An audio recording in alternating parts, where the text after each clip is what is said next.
In 1555, a French physician sat down in his study, surrounded by astrological charts and ancient texts. He dipped his quill in ink and wrote a cryptic four-line poem. It spoke of a child who would be born of poor people in Western Europe, a child who, with his tongue, would seduce a great troop.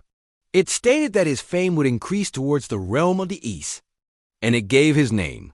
400 years later, Adolf Hitler, born to a poor family in Austria, would use the power of his voice to mesmerize a nation and unleash a war that consumed the globe, his armies marching deep into the East. The prophecy was written by a man named Nostradamus, and this is far from his only chillingly accurate prediction. For nearly 500 years, his book, Les Prophéties, has been a source of terror and fascination, a manuscript that appears to detail the great triumphs and tragedies of human history, centuries before they occurred. But this raises the single most profound question imaginable. Was Nostradamus a genuine prophet who unlocked the secrets of time? Or was he a master of illusion, whose work is the most successful and terrifying psychological trick ever played on humanity? To understand the prophecies, you first have to understand the man and the world that created him. Michel de Nostradame, later Latinized to Nostradamus, was born in Saint-Rémy-de-Provence, France. In 1503, he was not some wild-eyed mystic living in a cave. He was a man of science, a respected physician and apothecary who lived through one of the most turbulent periods in human history. His world was one of constant chaos. The Black Plague was still a recent, terrifying memory that could resurface at any moment. The Protestant Reformation was tearing Europe apart in bloody religious wars. Political intrigue, famine, and the persecution of heretics were a part of daily life. In an age of such profound uncertainty, people were desperate for a glimpse of what lay ahead, for any sign of order in the chaos.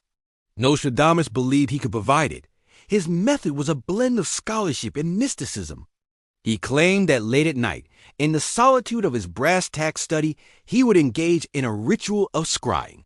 Using a brass bowl filled with water, he would stare into its depths for hours, waiting for visions to appear. He combined these visions with complex astrological calculations and his knowledge of history and classical texts. He believed that history was cyclical, that the patterns of the past would repeat in the future. Between 1555 and his death in 1566, he published his life's work, Les Prophéties. It was a collection of 942 cryptic predictions, organized into groups of 100, which he called centuries. Each prediction was written as a quatrain, a four-line poem, and they were deliberately, infuriatingly vague. Written in a mishmash of Middle French, Latin, Greek, and Occitan, and filled with anagrams, metaphors, and allegorical symbols, the book was a puzzle box.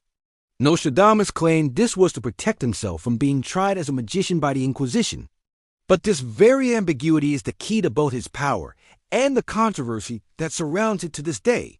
For centuries, believers have pointed to a shocking list of fulfilled prophecies as undeniable proof of his abilities. These aren't just vague feelings. They are quatrains that seem to describe specific world-altering events with unnerving accuracy. One of the most famous is his apparent prediction of the Great Fire of London. He wrote, "The blood of the just will commit a fault at London, burnt through lightning of 23 to 6s. The ancient lady will fall from her high place. Several of the same sect will be killed." In 1666, a year containing 3 6s, a massive fire erupted in London, destroying St. Paul's Cathedral, the Ancient Lady, and countless other churches. He seemingly foresaw the French Revolution with stunning clarity. A quatrain written in the 1550s describes, "From the enslaved populace, songs, chants, and demands, while princes and lords are held captive in prisons." This perfectly mirrors the storming of the Bastille and the capture of the French monarchy in 1789. He appeared to name Napoleon Bonaparte nearly 250 years before his rise. He wrote of an emperor born near Italy, whose name would be Paul Né Lauren, an anagram often interpreted as Napoleon Roy or Napoleon the King.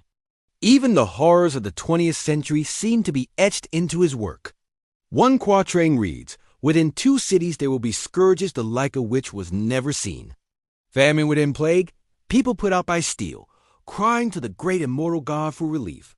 This has been chillingly interpreted by many as a vision of the atomic bombs dropped on the 2 cities of Hiroshima and Nagasaki, where victims were vaporized, put out by steel, and survivors suffered from radiation sickness, a modern plague. And perhaps most controversially, there's his apparent foresight of the September 11th attacks. He wrote, "The sky will burn at 45 degrees latitude. Fire approaches the great new city. By fire he will destroy their city. A cold and cruel heart, blood will pour." New York City lies just south of 45 degrees latitude.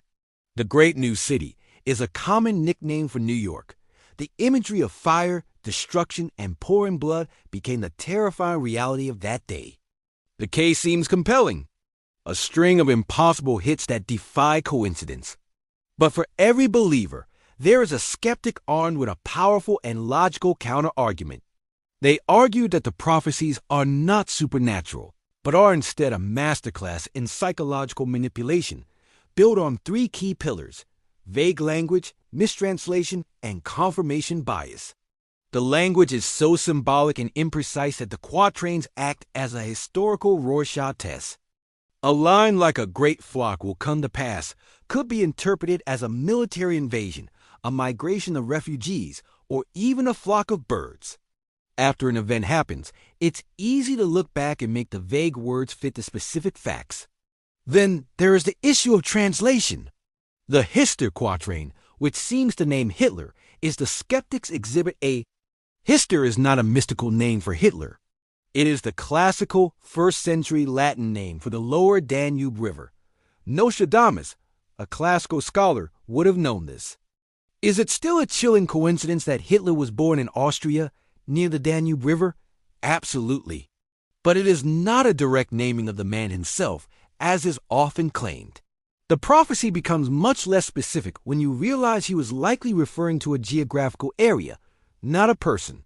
This leads to the final, most powerful argument: confirmation bias. Nostradamus wrote 942 quatrains. For every one that seems to be a hit, there are hundreds that are complete nonsense, describing events that never happened or are so confusing they are meaningless. We are psychologically programmed to find patterns and ignore the misses. We celebrate the one prediction that seems to fit 9/11s and ignore the 20 others that have no connection to anything at all. So, where does this leave us? Is it all just a linguistic game, a 500-year-old inkblot test? Perhaps, but even the most hardened skeptic has to admit the sheer number of apparent coincidences is itself a phenomenon.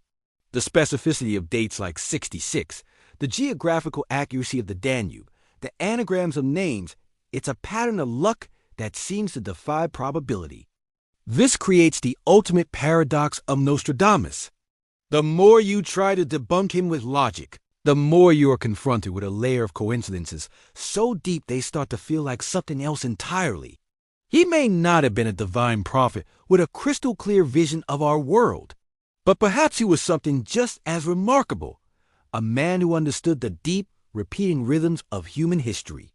A man who knew that war, fire, famine, and the rise of charismatic tyrants were not specific events to be predicted, but inevitable parts of the human cycle. He wrote the script, knowing humanity itself would eventually cast the characters. In the end, the true power of Les Prophecies may not be in its ability to predict the future, but in its ability to reflect our present.